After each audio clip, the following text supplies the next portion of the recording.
Hola, ¿qué tal? Bienvenidos a un nuevo podcast. Hoy tenemos un invitado muy especial. Él es Gonzalo, un gran amigo. Él es médico y está especializado en cuerpo y mente.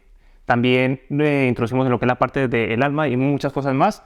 Así que, bueno, realmente Gonzalo es un montón de cosas relacionadas con el tema de la salud y me gustaría mostrarte, brindarte esta información un poco más amplia desde otra perspectiva, ya que en la forma que vamos a verlo el día de hoy, seguramente te resonarán algunas cosas, otras cosas quizás nunca las habrás oído.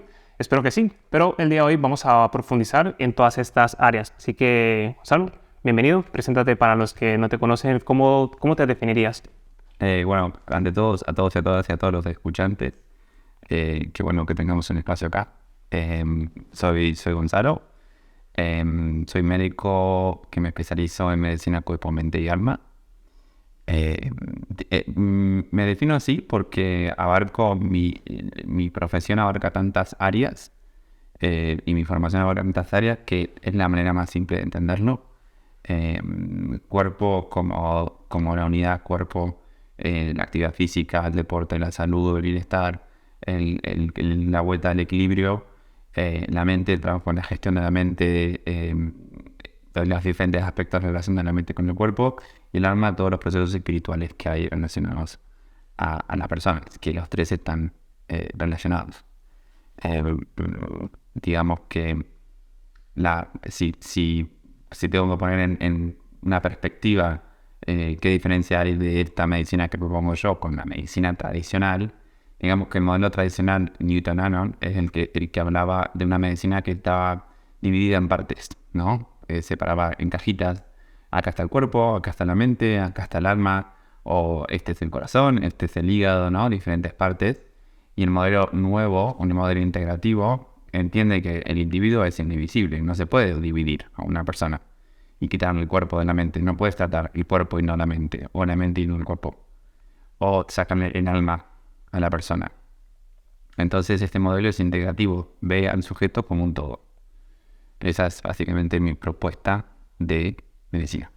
Totalmente, totalmente de acuerdo, porque sí es verdad que cuando hablamos de salud, por ejemplo, que es una de las cosas que vamos a hablar el día de hoy, muchas veces tratar de separar esas cosas, separar una cosa en concreto que me duele una parte de mi cuerpo o te duele algo y no sabes exactamente el qué, cuando lo queremos separar, muchas veces no lo solemos entender bien, porque al final estamos viéndolo desde un punto de perspectiva muy pequeñito y al final cuando nos enfocamos en algo tan pequeño quizás no podemos ver como ese mapa completo, ¿no? Que nos enfocamos en el árbol y no en el bosque, que no nos permite verlo. Y ya que tocamos esta parte, me gustaría, digamos, organizar más un tema de definición de lo que es la salud. Por ejemplo, sé que la salud es un rango muy amplio y muchas veces cuando hablamos de salud lo podemos definir en muchas áreas, pero por ejemplo, para ti, desde que tienes esta visión, para ti, ¿qué sería la salud? Es una muy buena pregunta. Quizás tenga muchas capas para ser entendida. No, a mí me gusta hablar de capas en el sentido de que podemos decir una visión más macro, más grande, y una visión más micro, hacia el detalle. Digamos que la visión más macro, yo entiendo a la salud como en donde las partes en un ecosistema están en un equilibrio dinámico. Es decir, que tanto el cuerpo, la unidad cuerpo, como la mente, como los procesos del alma, encuentran un equilibrio, una homeostasis natural que favorecen a la persona para que prospere y que florezca. Cuando digo florecimiento es un concepto que es anglosajón, que es flourishing, que tiene que ver con lograr tus capacidades, tu mayor potencial. Eso es florecer. Entonces, desde mi punto de vista, la medicina que ejerzo, cuerpo, mente y alma, la salud es esa base individual, es decir, que no es para todos iguales, donde la persona puede florecer, prosperar y lograr la sensación de bienestar, que es subjetiva, es específica. Totalmente, porque al final en el campo del bienestar, como tú bien decías, es el tema de las capas. Bienestar puede estar en muchas áreas. Todo el mundo puede estar bien físicamente, entrenadas, hacer las cosas bien, pero quizás en otras áreas ese bienestar no existe. A lo mejor no está ese equilibrio, como tú lo mencionabas antes de la homeostasis. Y, por ejemplo, ¿qué te llevó a ti a profundizar en estas otras áreas? Porque sí, entiendo que tú terminas tu carrera de medicina, pero exploras algo más. ¿Qué te llevó a invitar a explorar nuevas cosas? Es una buena pregunta. Creo que mi curiosidad siempre ha sido de muy pequeño. Desde muy chico era muy, muy, muy curioso por entender las cosas, por comprender cómo funciona un sistema, para comprender las dinámicas de diferentes partes de un sistema. Todos pensaban que iba a ser o biólogo o iba a ser veterinario, porque me pasaba horas observando los animales, las conductas, los patrones, y me encantaba. Vengo de un pueblo muy pequeño, donde tenía un lugar con muchos animales y etcétera. Cuando entro en medicina, me encuentro con una escuela muy tradicional y no actualizada de la salud. Y me encuentro que cuando empiezo a ejercer la profesión en un hospital, se veía al ser humano como si fuera un objeto. Le falta esto, se le pone esto, se le pega esto, se le da este medicamento y venga, va. Muy rara vez se escuchaba a alguien hablar con el paciente, sentarse, charlar con él, comprender qué está pasando, o sea, comprender el contexto dentro del paciente, o sea, qué le está pasando a la persona y entender que, ahora salto a otro aspecto, paciente es aquel que padece, ¿no? El consultante es aquel que consulta, ¿no? Entonces cambiar el vocabulario de paciente a consultante, que es algo que yo empecé a hacer. Entonces el consultante que está ahí tiene un problema que no solo es en su cuerpo, mente y en su alma, sino que es un contexto, en una totalidad. Entonces, ¿qué intervenciones de salud uno puede hacer en la vida de esa persona para que recupere esa capacidad de florecer y prosperar? Y me di cuenta que las mayores de las intervenciones que eran más efectivas y más sostenibles a largo plazo, en las que favorecían la salud de esa persona, eran intervenciones en el campo del alma y de la mente. ¿Y por qué el cuerpo no tanto? Porque hay una resistencia general a la gente a hacerse cargo de ellos mismos, de su propio cuerpo, de cuidarse. Y ello sea con alimentación, haciendo deporte y teniendo un autocuidado, ¿no? De su higiene, ¿no? De su higiene de sueño y demás. Entonces me di cuenta de que había una gran falencia. La gente llegaba a un consultante, llegaba a un hospital porque las bases no eran fuertes. Y esas bases se daban porque el sistema de formación de médicos no estaba formado con este estilo, con este modelo de medicina donde integra la mente y el cuerpo como una unidad, y las personas no estaban educadas tampoco para comprender qué sucede a la persona para llegar a ese estado. Y ahí eso me llevó a explorar coaching, psicología, neurociencia, yoga, meditación, estudiar diferentes aspectos, diferentes ramas de la ciencia para entender al ser humano y la complejidad de la experiencia humana. Y cada vez, y cuanto más estudiaba, más entendía que los grandes cambios de las personas se producen en aspectos mentales. Totalmente. En aspectos álmicos, que llevan a la persona a hacer cambios en otras áreas. No sé si respondí tu pregunta. Sí, totalmente, te entiendo. Me gustaría dar un ejemplo, y me gusta sacar muchos ejemplos de las cosas que vamos hablando para aterrizarlas. En plan, sé que hay algunos problemas, ver unas posibles soluciones que se puedan hacer. Por ejemplo, una persona llega al médico, a lo mejor porque le duele la cabeza. A lo mejor le duele la cabeza durante mucho tiempo. Digamos que la forma tradicional de abordar, porque también entiendo que en un hospital tienes un cierto limitado de tiempo para atender a una persona. Entonces, claro, tener esa conversación o llegar un poco más profundo al problema real requiere, por un lado, formación de ciertas áreas y por otro lado, tiempo. Porque lo que tú bien dices, la educación del paciente o del consultante, pues se requiere y muchas veces no se tiene. Entonces, si tiene un problema, pues me duele algo, voy al médico y normalmente pues me da una receta de un medicamento. Y a lo mejor pues el problema sigue porque muchas veces pues no es la raíz de dicho problema. Entiendo que uno de los problemas que puede haber es precisamente también el sistema como está, de que simplemente pues no se puede dedicar mucho tiempo a un paciente para profundizar ahí. Y aquí es donde me lleva a la pregunta es, de lo que tú mencionabas antes, de la responsabilidad del propio paciente, de ser responsable de sí mismo. ¿Cómo crees que, por ejemplo, llega esta persona con dolor de cabeza por X o Y motivo, es decir, no lo entiende, simplemente le duele, y posiblemente sean por gestiones de su día a día, ya sea estrés, ya sea esa parte emocional, que quizás tenga una conversación pendiente con algo o está pasando unas circunstancias en su casa, cualquier cosa puede ser que te derive ese dolor de cabeza. Puede ser algo, digamos, más físico, porque quizás haya un problema o a lo mejor sea el resultado de a lo mejor mantener una tensión por un estrés, por ejemplo. Así que a lo mejor se pueda resolver quizás con una terapia que pueda llegar allí. Llega esta persona al hospital, por un ejemplo, y sigue con esas molestias. Sea dolor de cabeza, sea dolor de una cosa u otra cosa. El dolor puede ser de varias formas. Esa persona a lo mejor, ¿qué otras alternativas consideras que podría ser interesante? Simplemente si va al médico y aún no termina como de dar esa clave de resolver su problema, ¿qué otras alternativas tiene o por dónde le recomendarías empezar para ver otras alternativas precisamente para resolver ese problema? Es una pregunta muy amplia.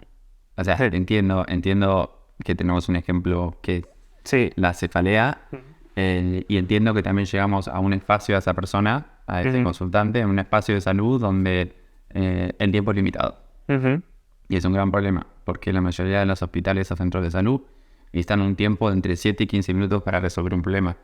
Y la única manera de resolver un problema haciendo eso, disculpen, es medicando a la persona. No tenés tiempo para escucharla, para comprender la complejidad de la persona. Entonces, ya hay un problema de sistema. Ahora, hablando de la responsabilidad de la persona, yo creo que per se la persona por pedir ayuda ya está haciendo un acto responsable, lo cual lo celebro. Está buenísimo darse cuenta, necesito ayuda, tengo un problema, tengo que ir a tal lado. La pregunta es el tipo de ayuda que me está pidiendo. Y ahí es. Hay personas que van a necesitar un médico tradicional porque lo necesitan y está válido. El médico tradicional está bien que exista. Está bueno que haya un montón de médicos de diferentes estilos. La pregunta es, ¿qué médico necesita dada X persona, ¿no?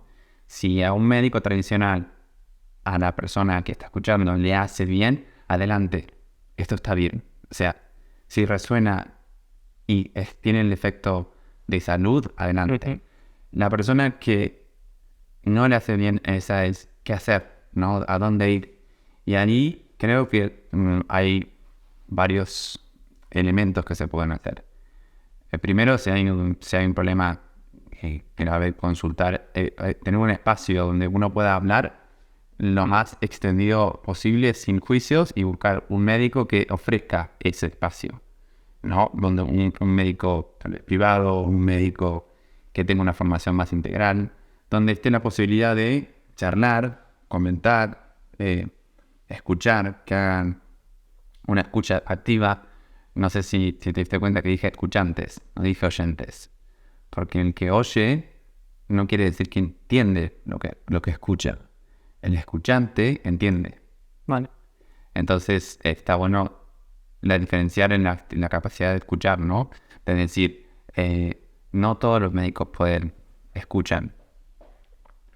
Y a veces un consultante lo que necesita es ser escuchado activamente. Y eso ya por sí es sanador a la persona. Y después ver y empezar a sacar las capitas de las cosas que están causando el malestar a la persona. Y empezar a hacer intervenciones de salud. Esa es una forma de entrar. También se puede entrar por otras vías.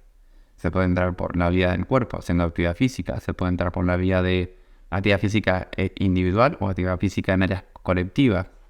Es decir, hay un montón de intervenciones que uno puede hacer de salud. Es difícil hablar de un tema específico. Sí. Porque me sesgo a no tener la capacidad de hablar específicamente de un caso. Pero cuando vos estabas hablando, una de las cosas que se me vino es algo interesante, que si uno le pregunta a un médico, a la mayoría de los profesionales de la salud, vamos a decir profesionales de la salud en general, ya sea un médico o un enfermero, ¿qué es la mente? Es muy probablemente que no sepan definirla. Porque en la formación no te enseñan qué es la mente. o no entienden, no nos enseñan qué es el proceso, qué son los procesos mentales, o qué relación hay entre el sujeto y la mente, ¿no? Entonces, ¿cómo uno puede, como profesional de la salud, intervenir en la salud o en la mentalidad de una persona si no les he explicado, si no lo está formado? Y eso es una gran problema, una gran falencia del sistema. No solo no hay tiempo para escuchar atentamente, sino que no hay formación para entender adecuadamente. Entonces, yo creo que el circuito se envicia y ahí hay un problema general. Tanto en ambas partes, ¿no? Sí. Y por ejemplo, ahora que digamos que es un ejemplo muy, muy concreto, que tratamos de buscar una forma más global, porque bueno, como te decía, quizás un dolor o algo muy concreto, poner muchas cosas concretas, pero al final el médico nos puede ayudar, como tú bien dices, en momentos puntuales según la necesidad que tengamos en ese momento. Claro. Y el médico derivará, que normalmente suele ser así, te deriva al especialista correspondiente. Una persona que quiera mejorar su salud en general, porque a lo mejor si me duele algo hoy y voy y lo soluciono, pero a lo mejor en el fondo sé que podría estar mejor o podría mejorar otras áreas de mi vida. Por ejemplo, ¿qué cosas podría empezar a hacer una persona para mejorar su bienestar en general? Hablamos de cuerpo, mente y alma. ¿Qué alternativas o qué tipo de ejercicios o por dónde empezar una persona que quiera empezar a mejorar su salud en general desde tu punto de vista? Vale, buena pregunta. Bueno, primero voy a empezar por la definición que propuse en salud, donde un equilibrio entre un sistema, cuerpo, mente y alma, que hace que la persona florezca y prospere. Entonces, mi objetivo cuando viene un consultante a mí, o cuando viene alguien a mí, es que esa persona se vaya con al menos una herramienta para que pueda prosperar y florecer en su vida. Es decir, una intervención de salud en su estilo de vida o en su sistema de creencias o en su sistema de comportamiento que haga que cambie un elemento de la rueda y la persona, por lo tanto, cambie la totalidad. Vale. De acuerdo a la persona, uno puede encarar desde el cuerpo, desde la mente o desde el alma. Evidentemente hay diversidad, hay un montón de diversidad en el ser humano y eso es maravilloso. Hay diversidad de género, diversidad de pensamiento, diversidad de creencias, diversidad de espiritualidad, diversidad de orientación sexual. O sea, la diversidad es tan rica que hace que el individuo sea rico per se. Y por eso hay que saber cuál es la forma más fácil de llegar. Entonces, mucha gente es más fácil llegar desde el cuerpo, a mucha gente le es más fácil llegar desde la mente, y a mucha gente le es más fácil llegar desde el alma. Digamos que los que se encuentran desde el alma son los pocos, porque creo que la cultura actual no es una cultura que favorece a la expresión abierta y saludable del alma o de la espiritualidad de la persona, porque mucha gente relaciona espiritualidad con religión, ¿no? Y espiritualidad no tiene que ver con religión. La religión es espiritualidad, pero no puede ser espiritual y no religioso. Es decir, no tenés que enfocar a una religión. Entonces, digamos que esa es la minoría de las personas. Sin embargo, una de las intervenciones más poderosas que hay es cuando intervenís con el aspecto de la espiritualidad. Porque tiene que ver con el sentido, tiene que ver con la misión de vida, tiene que ver con la búsqueda del propósito personal. Y esa energía vital que hay en uno, cuando uno la encuentra, permite florecer automáticamente. Cualquier persona le escucha y digo, sí, cuando yo estoy haciendo lo que me apasiona, yo siento que, wow, tengo una energía. Y bueno, ahí está. El alma reconoce el camino con alegría. Cuando no estás en el camino, ¿qué sucede? Lo opuesto. Entonces, lo primero que digamos que el alma. Hay un montón de intervenciones que se puede hacer en los aspectos espirituales o álmicos. Pero lo más conocido, culturalmente, es el cuerpo. Es lo que popularmente los demás más se conocen. Digamos que las intervenciones en el cuerpo es muy clara la evidencia científica del efecto que tiene la actividad física adecuada, adaptada, y digo adecuada y adaptada porque no todo el mundo puede hacer la misma actividad física en la misma intensidad y en la misma cantidad. Es decir, no es lo mismo, depende del género, de la edad, de las enfermedades, si tienen alguna patología concomitante o de múltiples factores, ¿no? adecuada es porque si yo le digo a una persona que vaya a correr y no tiene dónde ir a correr, eso no es una intervención de salud. Si yo le digo a una persona, anda a correr al bosque porque te va a hacer bien, pero no tiene un bosque, lo que estoy haciendo es frustrándola. Entonces, ¿qué intervenciones yo puedo hacer adecuada a la persona y adaptada a esa persona para que la pueda ejecutar? Eso requiere escuchar al paciente, al consultante o al cliente. Entonces, el cuerpo es fundamental. Cuidar el cuerpo, ya sea desde aprender cómo realizar actividades de autocuidados, simples, básicas, lo más básico de todo, alimentación.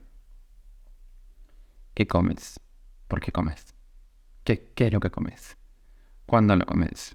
La alimentación es la base molecular del organismo. Al fin y al cabo somos moléculas que interaccionan con otras moléculas de otras células y este es nutritivo, esta energía vital que viene de la naturaleza, la traemos al cuerpo y nos alimenta a nosotros, ¿no? Nos da energía para permitirnos florecer y prosperar. Entonces, ¿qué alimentos elegís para florecer y prosperar? Principal, hidratación, súper importante. ¿Cómo te hidratas? ¿Cuál es tu nivel de hidratación? La deshidratación produce alteraciones cognitivas, afecta al metabolismo, a la fisiología. Sueño, fundamental. El sueño es reparador. En el sueño se producen cambios en el cuerpo. El sueño no solo tiene una actividad, el sueño en el sentido de dormir, sino que además soñar tiene un efecto reparador en el psiquis, tiene un efecto de repaso de todos los circuitos neuronales. Es como una práctica inconsciente y además se observan los procesos álmicos en los sueños. Luego se liberan un montón de factores de crecimientos que favorecen a balancear el cuerpo. Entonces, alimentación, hidratación y sueño. Luego movimiento, mover el cuerpo. Quizás una persona que nunca movió el cuerpo no sepa los beneficios que se generan cuando se mueve el cuerpo, pero se liberan endorfinas, disminuye el estrés, disminuye la inflamación, disminuye la ansiedad. Es que modela el cerebro, cambia el tono del sistema simpático. Es que en los efectos de mover el cuerpo son francamente infinitos. La evidencia científica es maravillosa. Ahora, ¿qué tipo de movimiento tenés que hacer? Es la pregunta, ¿no? Si llega una persona a mí como consultante y le tengo que recomendar, siempre elijo de menor a mayor. Porque hay que crear un hábito saludable. Entonces, empezar caminando. Y si haces esa actividad, aumenta la frecuencia. O hacer actividades aeróbicas, no sé. Hay que verlo, ¿no? Mantener una buena masa muscular es importante. Mantener la flexibilidad y fuerza es importante. A largo plazo, a mediano plazo y a corto plazo. Y después, yo creo que es el autocuidado general de la higiene de tu ecosistema, ¿no? Que es como la última pata. Es que cómo te relacionas con el ambiente del entorno donde te habitas, ¿no? ¿Qué hábitos, qué rituales tenés en tu día a día para descansar, para recuperarte, para regenerar, de autocuidado? Y son muy básicos. Si esos están garantizados, las personas prosperan, florecen. La realidad es que la mayoría de la gente no lo tiene. Esa es la realidad. Porque me gusta tocas esta parte, porque al final son cosas básicas que si lo escuchas y lo interiorizas realmente tiene mucho sentido. Y como tú bien dices, quizás muchas cosas no se realizan y solamente hemos tocado el cuerpo. Es como si esto es mente y alma, pero como cuerpo se ha normalizado el no cuidarse, el dormir hasta tarde, pero no descansar bien, o a lo mejor estar despierto hasta muy tarde, haciendo ciertas actividades que a lo mejor a nivel cognitivo no son muy buenas y a lo mejor afectan en tu descanso, por tanto no descansas bien, que es una de las pequeñas patas dentro de la parte del cuerpo. Luego la alimentación, el otro día lo comentaba, al final una persona come de media de 3 a 5 veces al día, por tanto al año son más de 1000 veces que come. Por tanto, lo que tú comentabas, en principio de todo lo que activa ese metabolismo de cómo se relacionan nuestras hormonas, cómo se relacionan nuestras células. Al final la alimentación es vida. Y la alimentación debería ser algo que te potencie, no algo que te canse, no es algo que te haga sentir mal después o que te haga ganar sobrepeso por no tener los buenos hábitos alimenticios. O sea, al final, un buen descanso, elegir los alimentos correctos y que mayoritariamente sean alimentos sanos, mejoraría un montón lo que es la parte del cuerpo y lo que tú bien dices, el movimiento. El movimiento, que está mal que se normalice no tener movilidad, que a lo mejor te duela subir unas escaleras y a lo mejor tengas que correr un minuto y te fatigues, o que a lo mejor no tengas fuerza para levantar un objeto medianamente pesado y que se normalice, es que dice, no es que no estoy del todo bien, pero las cosas se quedan así. Cuando realmente, como tú bien dices, todas estas áreas cuando se trabajan un poco, porque ni siquiera es algo a nivel avanzado, ni siquiera es comer una cosa muy estricta, o tienes que dormir una cantidad de horas específica, o tienes que entrenar de cierta forma, o comer muy así. Al final son cosas básicas que si se tienen más o menos bien, se puede florecer, se puede crecer y estar bien en esta área. Y lo que es ese concepto de salud solamente en esta área ya hace mucho. No, el impacto que tiene es brutal. Y algo que no, o sea, que lo voy a hacer, que está implícito, pero lo voy a hacer explícito, que las 5 intervenciones que estamos proponiendo son gratuitas. No necesitas dinero, no necesitas recursos económicos para hacerlo. Alimentación sí necesitas dinero, pero ya lo estás utilizando en la alimentación. El tema es qué alimentos estás eligiendo. Exacto. ¿No? No es que no vas a dedicar más dinero para comer más sano. Con poco podés comer muy sano. Hidratación, lo mismo. O sea, Sí, el agua está disponible. Actividad física, el movimiento, no tenés que pagar un gimnasio, no tenés que... Hay un montón de grupos de apoyo, personas que salen a caminar, que salen a correr, que hacen actividad física. Que clases gratuitas online, es infinito. O sea, es un mar de posibilidades. El movimiento garantizado, gratuito. ¿Qué nos quedó? el descanso, bueno, el descanso. El descanso está disponible. De vuelta, depende de uno el descanso que uno quiera. Sí. Entonces, ahí pasamos a la mente. Ujú. Porque es un gran frenaje en el centro de operaciones. Claro, porque si todo eso es gratuito y no está garantizado, ¿qué está pasando en la Porque mente? algo no está bien. ¿Cómo estás gestionando los procesos mentales? ¿O qué relación existe entre la persona y su yo interior y entre la persona y su medio ambiente? Y voy a poner una capa muy importante. Todo esto que estamos hablando tiene un efecto no solo en los órganos, o sea, las 5 intervenciones en el cuerpo, que puedo hablar de 20 intervenciones, pero simplifiquemos 5, que son prácticas rápidas y simples de ejecutar.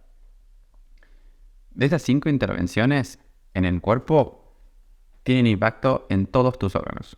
Es decir, el cerebro mejora la flexibilidad cognitiva, aumenta la neuroplasticidad, mejora la memoria, mejora las funciones cognitivas superiores, razonar, pensar, pensamiento crítico, mejoran los órganos, aumentan las endorfinas, aumentan el corazón, el tono del corazón, el circuito de los corazones, el sistema digestivo, la relación del sistema digestivo con el cerebro, el tono muscular, la movilidad. Puedo empezar y no termino. Entonces, a nivel órganos, afecta a todos los órganos. Pasamos una capa más. Pasemos a nivel tejidos. Mejora la calidad de los tejidos. ¿Por qué? Porque una buena alimentación tiene tejidos más sanos, más saludables. Una célula, bajemos a células. La célula bien alimentada es una célula que prospera. Pensemos que si yo quiero prosperar, lo primero que tiene que prosperar es mi unidad vital. ¿Y cuál es la unidad de vida? La célula. Si yo la célula la corto, se muere. Entonces, si la célula prospera, yo prospero. ¿Qué le da a la célula para prosperar? Alimentos, hidratación, factores que promueven growth factors, o sea, el crecimiento, y un balance químico específico. Si yo estoy haciendo si no hago actividad física, si no duermo bien, si no me alimento bien, si no me hidrato bien, y si no tengo un cuidado general, un autocuidado general, el mensaje que recibe la célula es de estrés. ¿Qué célula prospera con el estrés? No, ninguna. No, sí. Las células tecnológicas. ¿No? Entonces, si yo quiero prosperar, ¿Qué le deben las células para que prosperen? El alimento adecuado, la energía vital adecuada, ¿no? Entonces, ninguna célula del cuerpo sobrevive en estado de estrés. Las células que están en estado de estrés envejecen, se inflaman, se enferman, generan causas orgánicas. ¿Qué pueden pasar? En un tejido, en un órgano, en un sistema de órganos. Puedo empezar a decir un montón de ejemplos, pero no hay caso. Vayamos a la siguiente capa, que esta es la más importante para mí. La buena alimentación, la actividad física, la hidratación, el cuidado, el autocuidado de uno. Estamos hablando solo del cuerpo, no llegamos ni a tocar el alma todavía.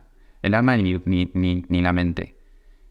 Hacen que los mensajes intracelulares y extracelulares empiecen a pasar de manera tan que la célula prospere. Esos mensajes llegan al ADN a través de señaladores químicos que favorecen la expresión genética. Es decir, que la actividad física adecuada y adaptada, la alimentación saludable, adecuada y adaptada, es decir, a tu situación vital. Todas estas intervenciones generan expresiones genéticas de genes que favorecen que vos prosperes. ¿Por qué? Porque son genes saludables. Son genes que hacen que hayan paredes en las células mejores, más fuertes, a que el individuo florezca. O sea, favorece a la expresión genética. Esto se llama epigenética. Epi, porque es alrededor, genética. Es decir, que toda la gente pensaba, modelo newtoniano, de vuelta, volviendo a qué pasa con el modelo de medicina tradicional, piensa que todo era rígido, todo igual, todo separado. Después se dieron cuenta, después de hacer ese relato durante 100 años, se dieron cuenta de que el ambiente, ya sea interno como externo, porque si yo doy de comer es mi ambiente interno, afecta la expresión genética. Es decir, que yo pongo en como prendo y apago los genes. Si yo estoy estresado, activo los genes de estrés. Si yo me alimento mal, activo los genes de estrés. Si yo no hago actividad física, activo los genes de estrés. ¿Y eso qué hace? Que el cuerpo se inflame y se enferme. Si yo todas estas intervenciones de salud gratuitas, apago los genes de estrés, activo los genes de salud. Que son un montón, que podemos hablar Sí. una charla entera de epigenética y los efectos en la salud. Y vos fíjate que es como un circuito que se autoalimenta, porque las intervenciones de salud en cuerpo, 5 que nombramos, afectan los genes que producen genes que favorecen a la salud. Entonces es como un sistema de retroalimentación positiva. Sí, positiva. Y eso, a su vez, tiene un impacto en tu salud mental. Porque los efectos que tiene la actividad física, la buena alimentación, etcétera, etcétera, etcétera, en la salud mental, es decir, ahí pasamos a la mente, son infinitos. ¿Pero por qué? Porque un cuerpo que está inflamado, un cuerpo que no está en un buen equilibrio, tiende a el caos, ¿no? Tiende a perder el eje, a perder su equilibrio. Entonces, gestionar esto, aprender a gestionar los procesos mentales, aprender a reconocer patrones de comportamientos, aprender a elegir cómo yo quiero presentarme al mundo. No es como yo me presento al mundo, es como yo quiero presentarme al mundo. Eso requiere un trabajo en el sistema de creencias, en el sistema de comportamientos, en la forma de pensar la vida. Por eso siempre digo el mindset expansivo. Es la mentalidad expansiva. De vuelta, quiero prosperar y crecer, es necesario tener una mentalidad expansiva que en los procesos mentales afectan la expresión genética. ¿Qué pensamientos estás teniendo que aumentan los factores de estrés y los genes de estrés? ¿Cuánto tiempo estás gastando en pensamientos que te estresan y te hacen mal al día? Te aseguro que mucha gente, el 80% del tiempo, está pensando cosas malas. Y entiendo que en parte es normal pensar cosas negativas bueno, que al final nuestro cerebro, digamos, de forma evolutiva, siempre se ha fijado en las cosas, en los peligros y demás para sobrevivir.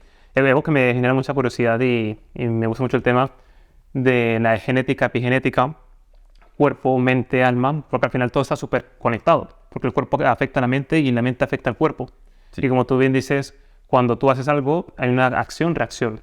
Y tú puedes literalmente modificar, digamos, literal la estructura de tu ADN con, dependiendo de la forma en la que tu cuerpo trabaje. Es decir, tú cuando tienes un pensamiento, y me gusta siempre colocar este ejemplo, de que muchas veces pensamos que bueno, muchas cosas las puedo cambiar con el cuerpo, pero la mente también afecta al cuerpo. Por ejemplo, algo que hemos pasado todos, y siempre me gusta usar este ejemplo, es la excitación. Por ejemplo, yo pienso en algo que me gusta, que me excite, y no necesito nada, no necesito ningún elemento, solamente la mente. Entonces yo puedo estar en un cuarto vacío, cerrar los ojos y pensar. Y ese pensamiento, cuanto más profundice y cuanto más elementos ponga, más puedo elevar el nivel de excitación, que al final son hormonas. Y esas hormonas me pueden hacer sentir de cierta forma, porque al final ha generado como un desencadenante de muchas hormonas que interactúan entre sí y te genera, pues, en el caso de una erección o una mujer, pues, que pueda lubricar más. Y al final, tu mente cambia tu cuerpo. Y cuanto más energía le dispongas a ese pensamiento, más lo sientes. Y al final, digamos, después de ese pensamiento, harás unas acciones u otras. Y te puede afectar directamente. O al revés. A lo mejor estás con una persona que te guste y te puede empezar a sentir esa excitación ya directamente desde lo físico, ya sea que te toque o que te diga ciertas cosas y te haga sentir unas reacciones químicas que al final generen esa excitación, que eso viene desde fuera o puede ser desde dentro, tanto de la mente o directamente con un contacto físico. Entonces que al final que está totalmente conectado cuerpo-mente y que puede afectar directamente a nuestras hormonas. Esas hormonas impactan directamente en nuestro cuerpo, o lo que sentimos, o cómo somos, o que a lo mejor empezamos a desarrollar tanto cosas buenas como no tan buenas. A lo mejor, ¿no? Como tú decías, esa parte de la epigenética, que muchas veces a lo mejor dicen, no, es que mi familia tiene cáncer, o por genética, o a lo mejor tienen diabetes tipo 2. Pero tú miras a lo mejor lo que es la epigenética, es decir, tú vas a esa casa y tiene, por ejemplo, una persona que tenga sobrepeso, porque eso lo veo un montón, y a lo mejor toda la familia tiene sobrepeso, pero porque tiene hábitos obesogénicos. Entonces, claro, es normal que ese gen se exprese porque la epigenética lo ayuda a que eso se exprese. Pero es verdad que cuando tratamos de controlar lo máximo que se pueda para que ese gen no se exprese, no tiene por qué expresarse. Lo que tú decías anteriormente de si tenemos ese switch, ¿no? De que algo suceda o no suceda, si con la epigenética no lo activamos, seguramente ese gen nunca se exprese. Esa parte me parece muy interesante que al final hay cosas que no están en nuestro control, pero muchas de ellas sí que podemos trabajarlas de mayor o menor medida para que se mantengan estables o sacar lo mejor posible de nosotros. Sí, creo que definitivamente entender, hay tres cosas que me quedaron de lo que acabas de decir. Uno, primero es que el ADN no se modifica, lo que se modifica es la expresión del ADN. Es decir, que el ADN per se siempre es igual, pero los genes que están codificados en el ADN se modifican su expresión. Es decir, algunos están, digamos que están tapados y se destapan, y otros que estaban tapados se tapan. Entonces, per se el ADN no se modifica. Cuando el ADN se modifica, muta, hay problemas que son de otras razones, de otras índoles. Hablaste del efecto de la mente, ¿no? Hablaste del concepto de excitación, pero bueno, puedes llevar algo muy sencillo. A ver, eso es llevado muy a lo terrenal, ¿no? Sí, que todos hemos pasado por algún momento. Pero solo hacer mantras o hacer repetición de ciertas palabras tiene un efecto calmante en la mente, tiene un efecto calmante del sistema nervioso central. El sistema nervioso central hay una parte consciente y una parte inconsciente, y dentro de esa parte inconsciente autónoma, que es el sistema nervioso autónomo, tenemos el sistema simpático y parasimpático.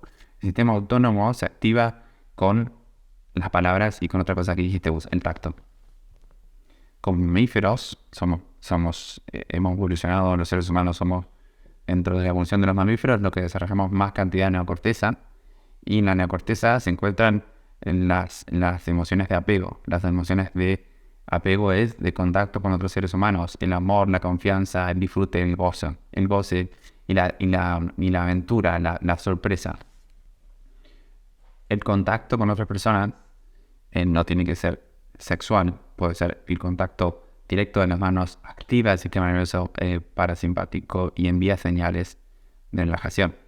Por eso simplemente un abrazo tiene un efecto regulador. Obviamente, cuando el vínculo es seguro y cuando las circunstancias son adecuadas, ¿no? El contacto. Sí, estoy hablando de un contacto seguro, de una persona segura y de confianza, donde uno confía. Eso tiene ya un efecto en la mente y en el cuerpo, porque activa el sistema nervioso parasimpático. A su vez, en la gestión de los procesos mentales, es decir, el vínculo que yo tengo con la mente, entender que yo no soy la mente, sino yo soy quien observa la mente. Permite tomar una distancia relativa que nos permite gestionar los pensamientos y no activar la cascada de estrés que se produce cuando yo me creo que soy la mente y todos los procesos mentales que están ocurriendo. Porque la mente es algo que sucede naturalmente, es algo que es un constante streaming de información, ¿no? De datos. Pero de todos esos datos, ¿qué saco yo? ¿Y cómo me relaciono con esos datos? ¿Me relaciono de manera que me genera estrés? ¿O me relaciono de manera de que me permite tener calma y distancia? Ah, vale, listo, perfecto. Y acá hay un montón de componentes. Esos pensamientos, qué comportamientos conducen y esos comportamientos que me llevan, ¿no? Entonces la mente parece ser para mí, ahora el cuerpo quedó como en segundo plano. Porque si yo no tengo una buena gestión de mi mente, de mis procesos mentales, de mis creencias, que a su vez afecta a mi genética, que a su vez afecta, es que es tan complejo, que decir, entonces empiezo por la mente, ¿no? Porque el cuerpo, y porque cada voy a ser más verdadero. Bueno, mucha gente seguramente sea más fácil entrar por ese proceso, por ese lado, y otra gente será más fácil entrar por el cuerpo. Elegir una es importante porque es elegir la vía más rápida. Es decir, como una autopista, tenés que ser autopista, cuerpo, mente y alma. ¿Cuál es la que naturalmente irías? Si tu natural es trabajar con la mente, anda ahí, porque después te va a llevar a hacer intervenciones en el cuerpo y en el alma.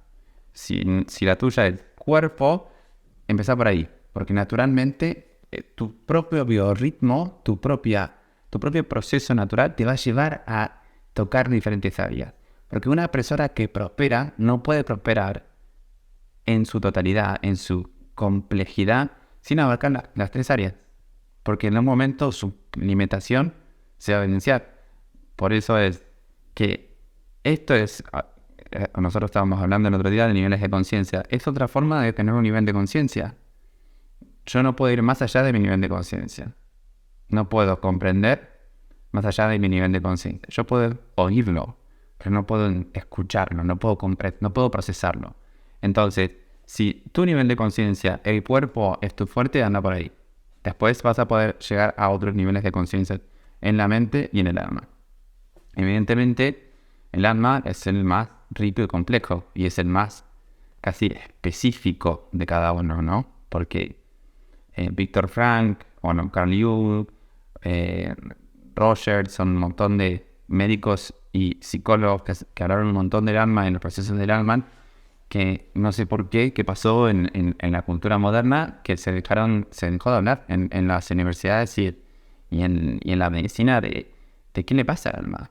Una persona que tiene un fuerte sentido vital de que pertenece y de que está en este lugar porque tiene un motivo, es una persona que tiene una fuerza vital tan grande que puede abarcar cualquier dificultad en el cuerpo como de la mente.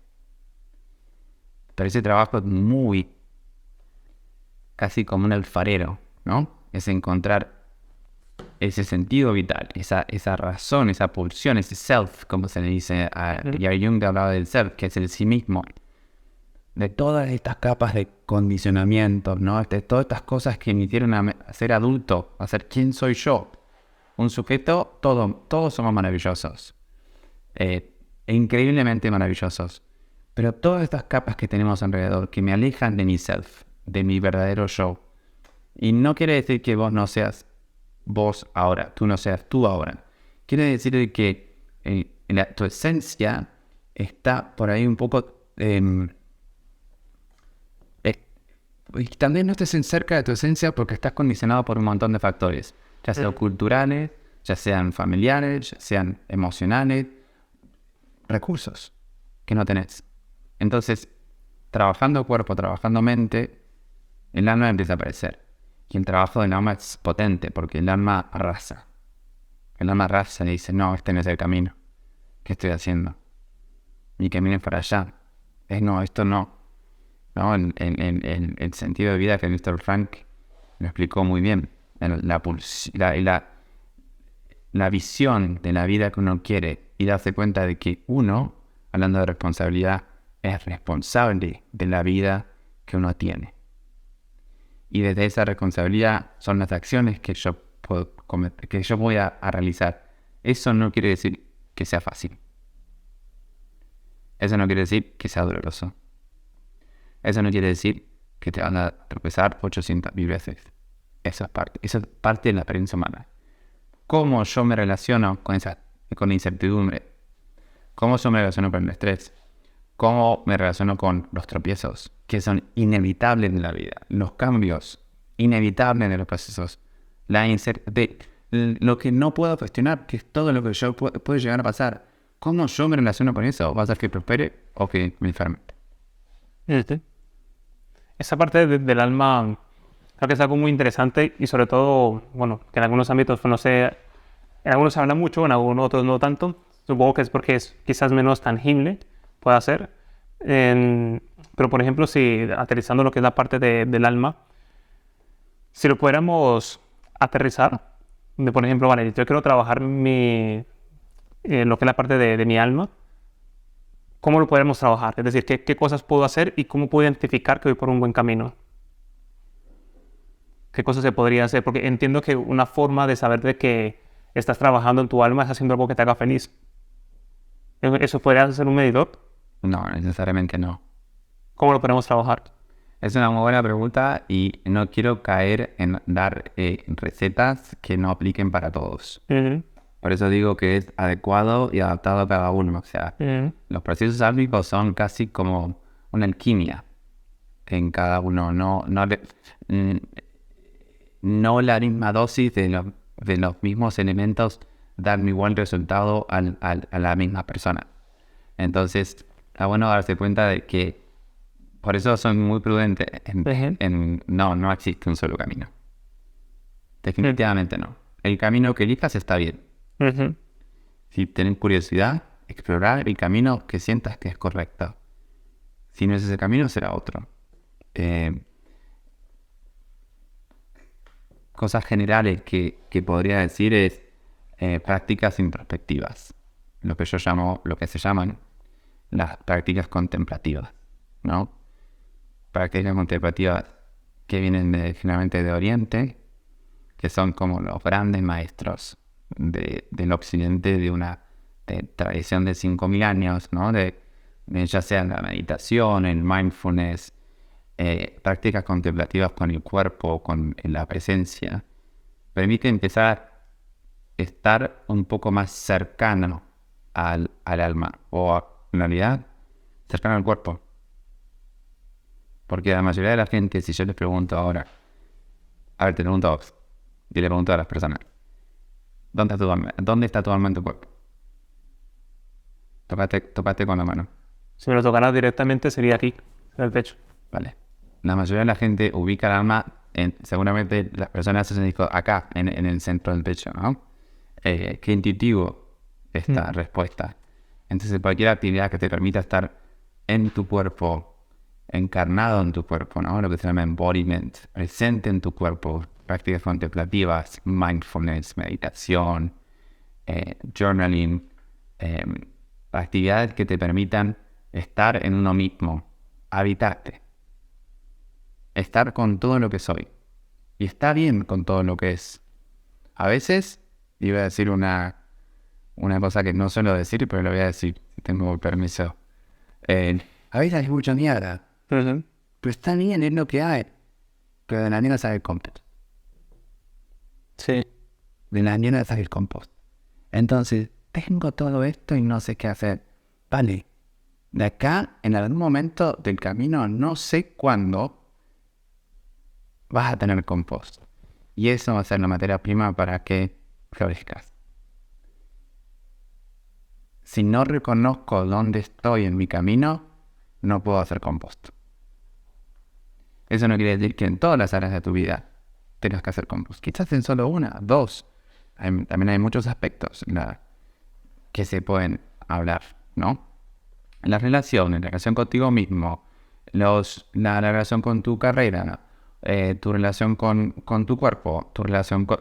Como hay muchos aspectos, pero empezar a reconocer, que es durísimo, reconocer dónde estoy parado yo, de dónde empiezo, no desde el anhelo, no desde donde me gustaría estar, porque mucha gente me consulta o me pregunta y cuando les reflejo, le digo, ¿eso es tu yo de ahora o tu yo del futuro?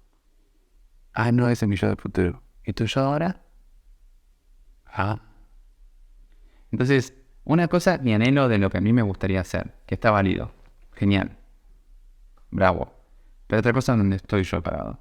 Si yo estoy parado acá, y cada uno estamos parados en diferentes lugares, ¿qué puedo hacer para llegar ahí? Y ahí es cuando el coaching es tan importante, tan potente. Y siempre digo que para mí el coaching fue es fundamental para promover la salud y para hacer intervenciones en el estilo de vida de las personas para promover que florezcan y prosperen.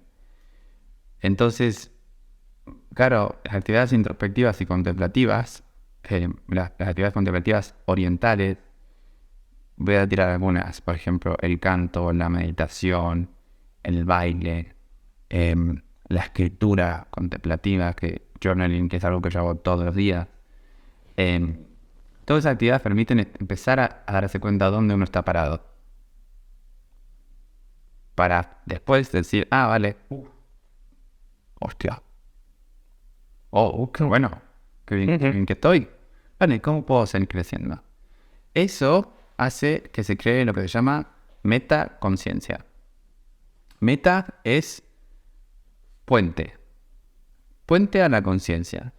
Metaconciencia significa mi capacidad de darme cuenta que soy consciente de que soy consciente. Y es un juego de palabras. Es decir, las actividades contemplativas permiten darnos cuenta de que nos damos cuenta. Y esto crea un mayor nivel de conciencia. Es como la capacidad básica realmente del Homo sapiens sapiens. Exacto. Mira, no lo había pensado así. Entonces, esto genera un nivel de conciencia. Y a partir de ese nivel de conciencia yo puedo seguir avanzando en el camino.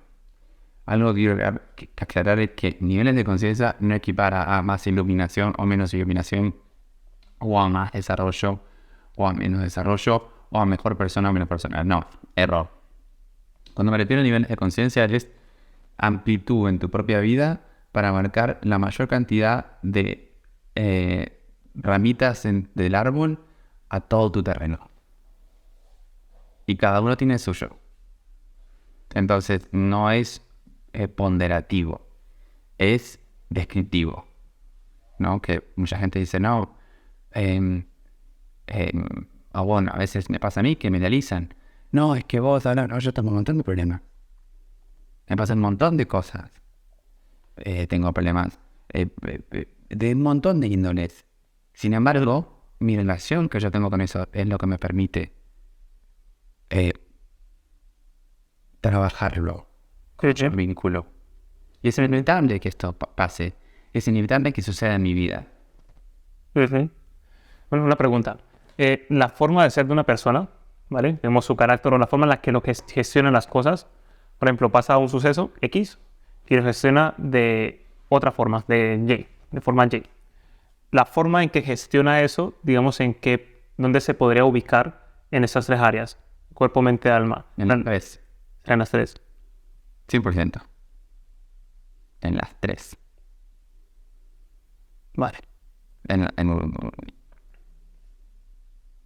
Primero algo que quiero hablar cuando me dijiste forma de ser. Yo soy lo que yo quiero ser. Es decir, que antiguamente el viejo paradigma se creía que la personalidad era rotundamente y no cambiaba. Que el cerebro no cambiaba, que las personas no cambiaban y que era para sí, bueno, lo siento, pero no. Neuroplasticidad, la capacidad del cerebro de cambiar, la capacidad de cambiar los sistemas de creencia, la capacidad de cambiar los comportamientos, es que la persona pueda cambiar. uno pueda cambiar. Y si uno puede cambiar uno mismo, uno cambia el sistema. Porque si yo cambio y yo me ofrezco al sistema como una versión diferente de mí, más próspera y abundante, mis relaciones alrededor mío van a ser más prósperas y abundantes. ¿No? Es que un solo cambio en el eslabón hace que la totalidad de los eslabones cambien. Pues que todo cambia. Al final, ahora que dices esa parte que hay cuenta de lo que tú dices de un todo, porque sí es verdad que, bueno, otra escuché una frase que me gustaba mucho y es que decía, tú no tienes un problema, tienes una solución que no te gusta. Y por ejemplo, cuando queremos hacer algún cambio en nuestra vida, por ejemplo, dejar de fumar o dejar ciertos alimentos o ciertas relaciones o cualquier cosa, requiere una decisión que hace que tengas que cambiar como persona. A lo mejor sea un aspecto o sean muchos aspectos que engloban esa identidad que tenemos. Entonces, a lo mejor, por ejemplo, que es una de las áreas de las que más trabajo es perder peso. A lo mejor cuando una persona suele tener cierta cantidad de peso que a lo mejor lo quiera solucionar, es una cantidad importante de decisiones que está alrededor de su vida, que no solamente con que cambie una comida no va a solucionar el problema, es una serie de cosas que van ligadas a su identidad, a su propia percepción. Entonces, a veces es verdad que es muy difícil lograr querer algo siendo la misma clase de personas que somos hoy. Porque a lo mejor para lograr cierta cosa en concreto tenemos que evolucionar, tenemos que cambiar ciertas cosas. Por ejemplo, en el trabajo. A lo mejor tú quieres llegar a ser jefe o quieres llegar a liderar algo, pero tu personalidad o tu forma de ser hoy no tiene las cualidades para poder llegar a ese trabajo. Por tanto, a lo mejor tienes que trabajar algunas cosas en ti para poder ir adquiriendo ciertas habilidades para poder ser esa persona. Exacto. Porque trata mucho de ser. Claro. Y para ahí requiere ¿qué? Conciencia. Exacto. Metaconciencia. Porque si yo no me doy cuenta qué cualidades necesito cambiar, primero, si no me doy cuenta qué cualidades no están funcionando en mí, que me permiten prosperar. O sea, uno, si yo no me doy cuenta de eso, no puedo hacer ninguna intervención. ¿Qué intervención te puedo dar yo si no sos consciente de eso? Segundo, ¿qué cualidades sí tengo que me permiten prosperar? Entonces, reconocer mis virtudes. Reconozco mis virtudes. Genial, porque eso te va a hacer el sostén. Reconozco las cosas que tengo que modificar, o que cambiar, o que deseo cambiar. Algunas querré cambiar y otras no querré cambiar. Y a veces me pasa, me dicen, no, es que no, yo esto no lo quiero cambiar, yo estoy bien así. Muchas gracias. Sí. Gracias por tu opinión. Otra cosa, sí, qué bueno. Esto suma, qué bueno. Está bueno tomar esto. O esto lo quiero cambiar. ¿Y qué paso tengo que hacer para llevarlo? ¿A quién tengo que pedir ayuda? La otra es pedir ayuda adecuada. Si tenés un problema en el corazón, ¿a quién vas a ir? En principio vas al médico y te deriva al cardiólogo. Vale, vamos al médico cardiólogo, ¿no? Sí. Entonces, pero si tenés problema en el corazón, no vas a ser el verdulero. Claro. ¿No? Pero si quieres saber cuál es la mejor fruta de estación, que tiene las mejores orgánica, ¿a quién vas a ir? Claro, vas al campesino, a la persona que era especialista. Entonces, pedir ayuda a la persona adecuada y competente que compete. La mayoría de la gente veo que hay un patrón de no pedir ayuda a la persona adecuada. O miedo a pedir ayuda. Entonces, claro, estás estancado en este circuito de no crecer. Por eso es que yo celebro que a las personas que reconocen que están empoderadas para cambiar su vida y por lo menos empieza por las cosas que sí pueden hacer. Y hablamos del cuerpo, pocas. Hablamos de la mente, nombré algunas. Meditación, gratuito. ¿Tenés que hacer meditación? No, sentarte. ¿Es difícil? Súper difícil. Muy difícil. Empecé a meditar a los 18 años. Eso no quiere decir que hice una práctica continua de los 18 años. Pero fue mi primer contacto con la meditación. No entendía nada. Ahora, lo miro para atrás, tengo 37. Y digo, ahora entiendo un poco más. Y me miro yo ahora y digo, no entiendo nada. Bueno, al final el tema con la meditación creo que también es algo que ha sido muy mal interpretado o muy mal entendido. De hecho, bueno, tú ves a lo mejor algún programa de televisión así muy poco profundo y muchos entienden que meditar es poner la mente en blanco. Entonces, claro, ya partimos de que es imposible colocar poner la mente en blanco. La persona que sabe, y eso es porque Eso es interesante. Hice un blog sobre el tema, ¿no? Sí. Hice en un blog justamente los mitos sobre la meditación. Y habla justamente de eso. La persona que dice eso no estudió los procesos mentales, ni sabe la definición de mente. Porque, y aparte, si uno estudió los textos sagrados de la India o estudió el budismo tibetano o la meditación del Buda, en el Ho, con el estilo Vipassana, en ningún momento se menciona la mente en blanco. Sí. No sé dónde salió eso. Sí, no, bueno, sí, se utilizó y se vendió algo que no es adecuado, que en general lo que hace es frustrar a la gente. Sí, porque al final te imaginas un cuarto en blanco, un papel en blanco, no sé, Pero bueno, lo interesante es que la meditación está accesible para todos. Y la meditación tiene unos efectos en el cerebro. O sea, tengo blogs sobre meditación, hay blogs sobre nutrición, hay blogs, o sea, escribí un montón de cosas. Es tan amplio que podemos hablar sobre... Meditación ya es un capítulo entero. Prácticas contemplativas. Por ejemplo, el journaling, que yo soy un devoto del journaling también hace más de 10 años.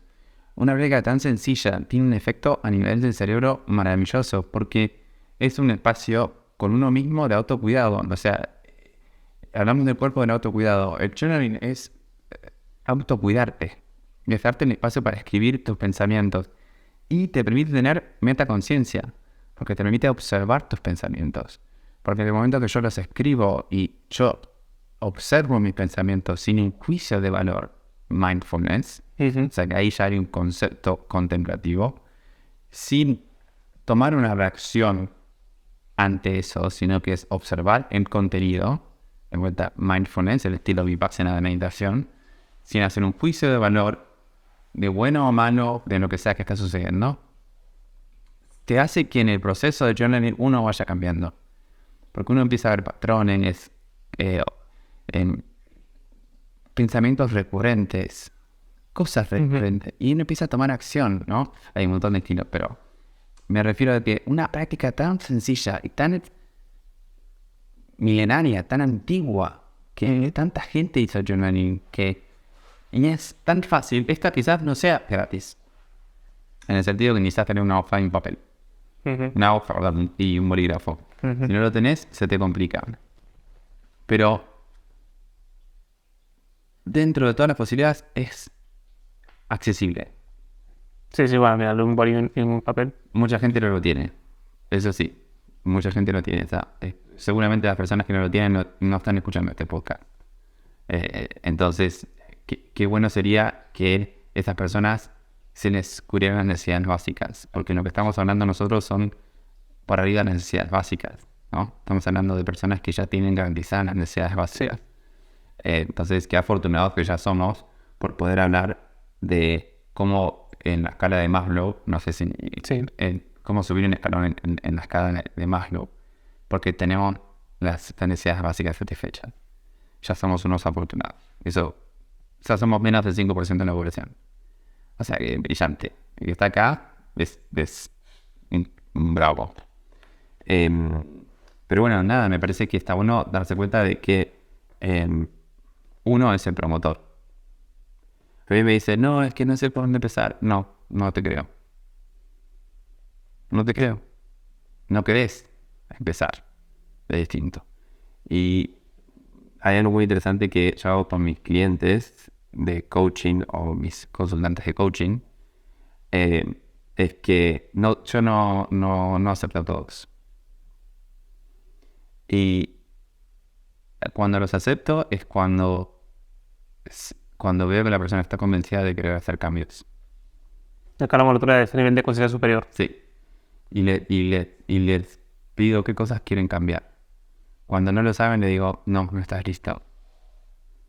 Para mí, yo, Gonzalo, para mí no estás listo. Para otro, quizás sí. Y algunos vuelven y tienen cosas súper interesantes y dicen, vale, ahora sí.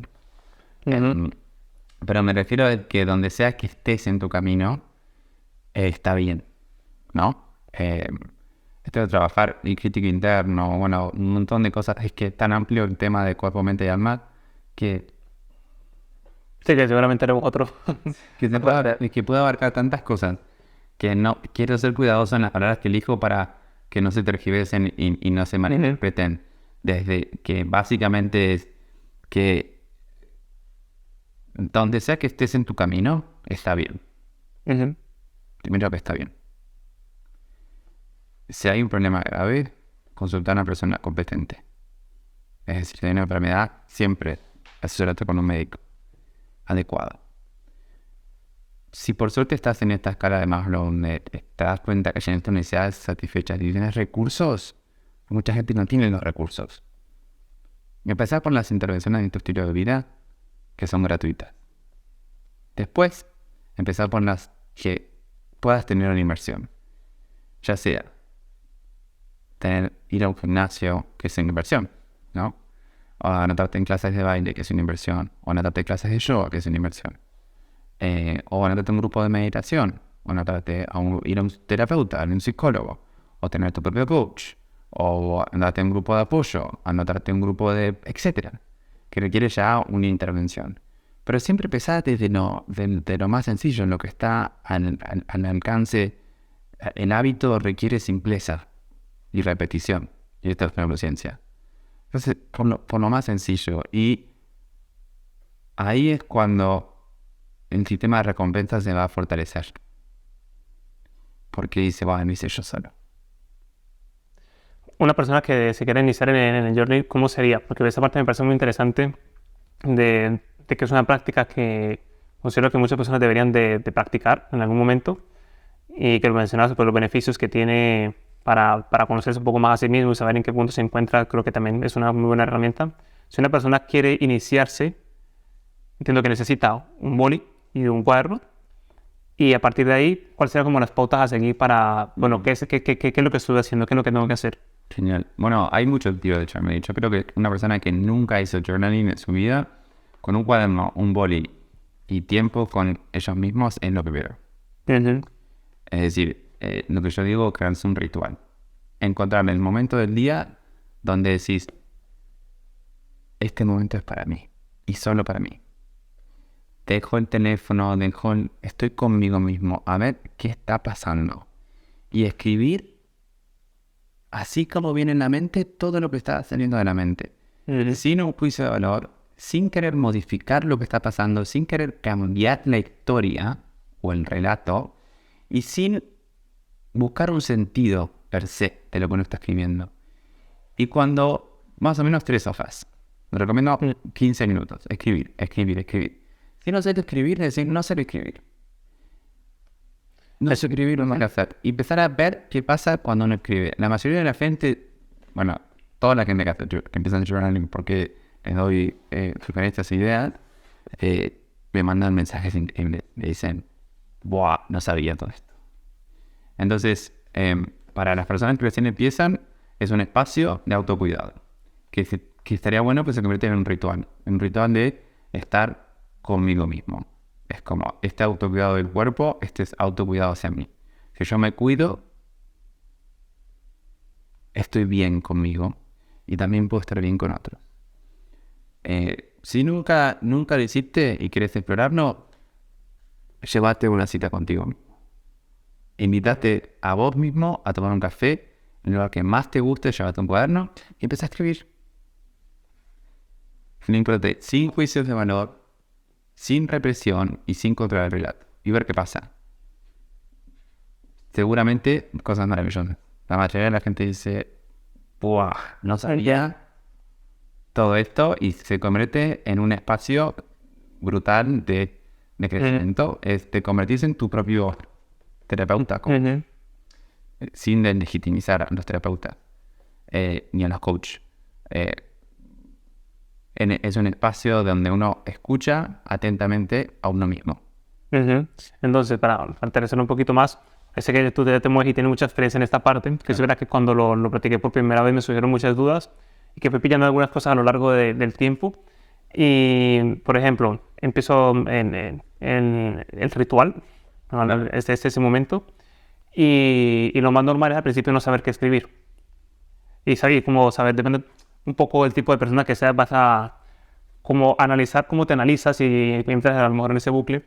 Entonces tú dejas como cómo aterrizar tus pensamientos. Por ejemplo, imagina que pienso, estoy preocupado por tal cosa, empezarlo a escribir Sí, exacto. Sí, lo y que ver hasta dónde te llega. hasta dónde te lleva. Sí, incluso si los pensamientos saltan de uno a otro, puedes empezar a escribir las cosas buenas, es ser agradecido. Bueno, hay un estilo de journaling que se llama agradecimientos, Ujú. que modifica el cerebro y bueno, tiene unos Sí. efectos en el cerebro increíbles, en el bienestar y en la salud mental y del cuerpo, que es empezar a escribir los agradecimientos, cosas que uno está agradecido. Es una lista de 20 agradecimientos. Otra cosa es empezar a escribir los sueños. Es Ujú. empezar a escribir los sueños y después ver, mira, qué interesante, y escribir qué te parecen los sueños. O escribir algo que te pasó que te gustó mucho o algo que te pasó que no te gustó mucho. Otra cosa que también ofrezco yo es decir, si lo haces por primera vez, en los últimos 7 días, algo que te gustó, algo que no te gustó y algo que te gustaría cambiar. Ujú. Es muy amplio, súper amplio. O en los últimos 7 días, ¿qué cosas te permitieron prosperar? ¿Qué cosas no te dejaron prosperar? ¿Y qué cosas te gustarían cambiar para prosperar? Ujú.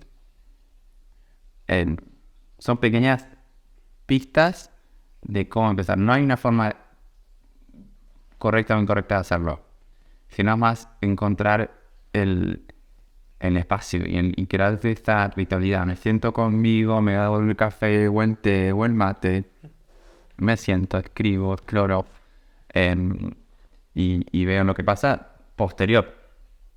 Porque realmente la gente suele describirlo con alivio, tranquilidad, serenidad, sorpresa, claridad. Esas son las Ujú. palabras que suelen decir después de que termina de hacer una sesión Ujú. de journaling. Al final, también lo cuento como experiencia personal, la primera vez que lo hice, a lo primero que me di cuenta es que no me dedicaba tiempo a mí mismo en ese momento. Era porque empezaba y al principio súper bien, hice, creo que fueron dos hojas que hice la primera vez, hice la parte de los agradecimientos y luego pasé a escribir lo que había en la cabeza en ese momento. Y me di cuenta que cada vez iba reduciendo más lo que iba haciendo y pasaron de 2 hojas, en vez de ir aumentando, que puede ir aumentando aún más, iba disminuyendo, los agradecimientos iban disminuyendo. Lo que me gustó es que iba siendo como más consciente de ciertas cosas y me di cuenta que al final no fluía como iba a fluir porque no me dedicaba tiempo. Era como, lo hacía como una rutina, algo que tenía que hacer, pero no puedo mover tanto porque tengo que hacer X cosa. Entonces al final no dejaba que fluía. Y al final, ¿qué pasó? En este cuaderno que tenía, realmente las últimas hojas que empecé a escribir era en plan de, voy a escribir esto rápido porque no tengo tiempo. Ya. Y ahí me di cuenta de que, hostia, es que no tengo tiempo, no me estoy dedicando tiempo, no me estoy permitiendo dedicarme tiempo en ese momento y fue como, en principio fue, no tengo tiempo para esto, pero me hizo darme cuenta de que no me estaba dedicando tiempo. Entonces esa parte para mí fue muy reveladora y Me bueno, parece tiene que cambiar. interesante esto de que a través de una sola simple escritura te diste cuenta que te dabas cuenta Ujú. que no te dedicabas tiempo.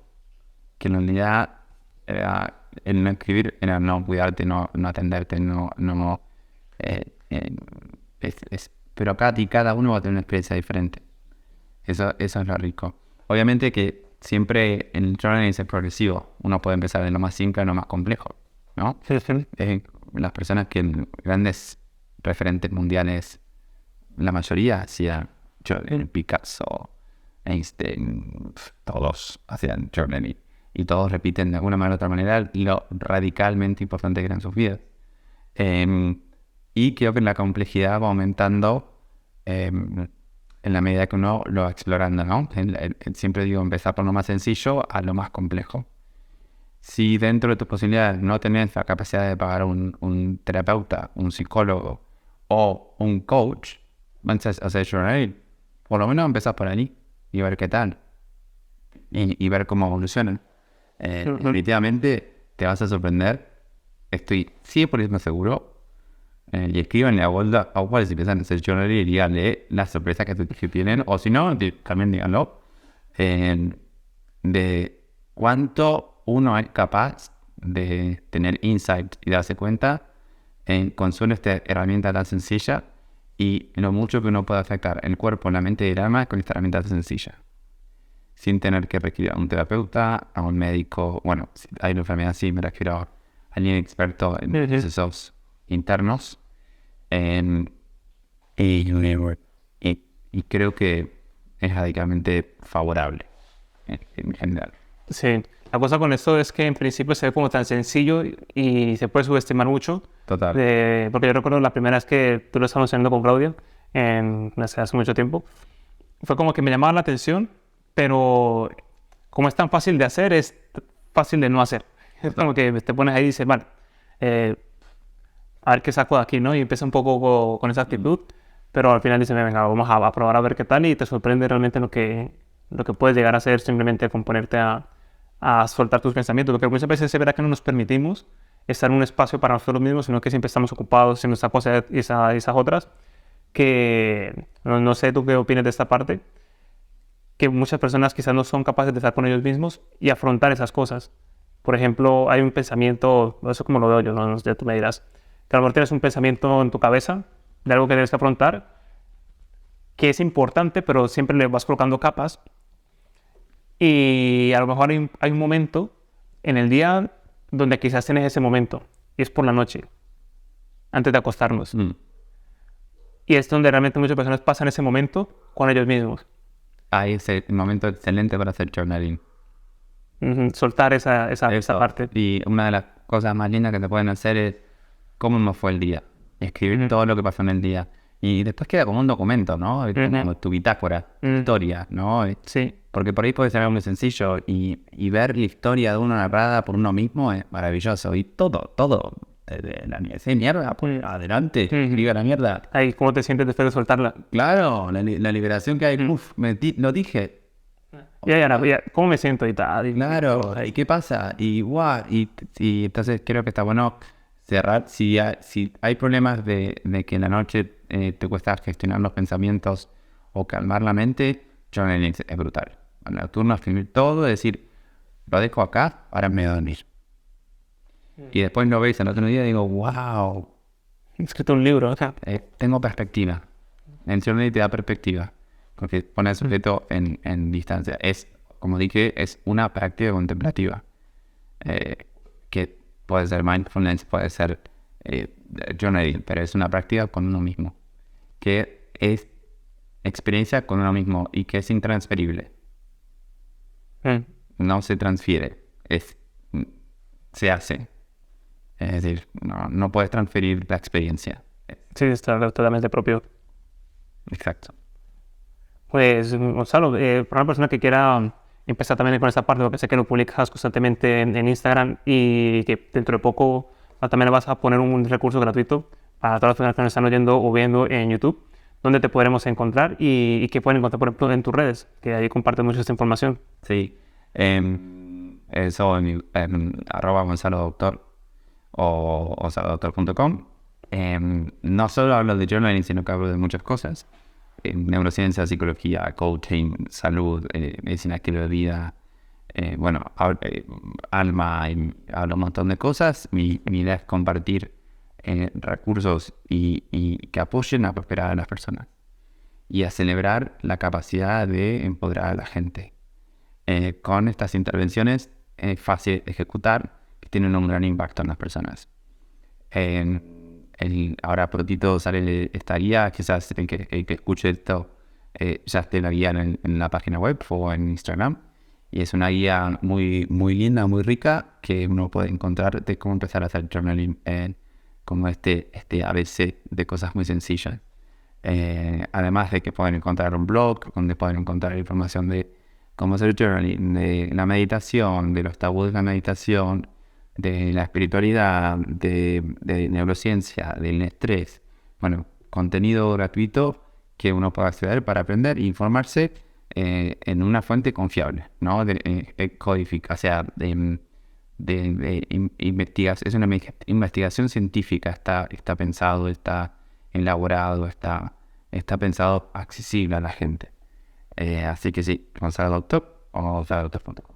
Vale, igualmente voy a dejar los enlaces aquí en la descripción de este vídeo para que eches un vistazo y bueno, estén también pendientes porque sé que va también a meter caña para que lo lo publique pronto y vas a darte cuenta cuando de ser el curso gratuito. Y también, bueno, para que le sigan en las redes, ya que comparte información muy interesante. Así que, bueno, muchas gracias por este reto, Gonzalo. Y la verdad me ha encantado hablar de estos temas, que sé que simplemente ha sido un primer paso para ir profundizando en varios de ellos. Creo que ese va a ser el pilar básico para entender un poco más de las cosas que más adelante esperamos tratar. Y espero que la información les haya sido de mucha utilidad. Y si tienen alguna duda, cualquier inquietud sobre el tema que les gustaría que fuéramos a profundizar concretamente con Gonzalo, pues lo pueden dejar en la caja de comentarios y estaremos encantados de leerlo para los próximos podcasts. Así que muchas gracias, Gonzalo, y nos vemos en la próxima.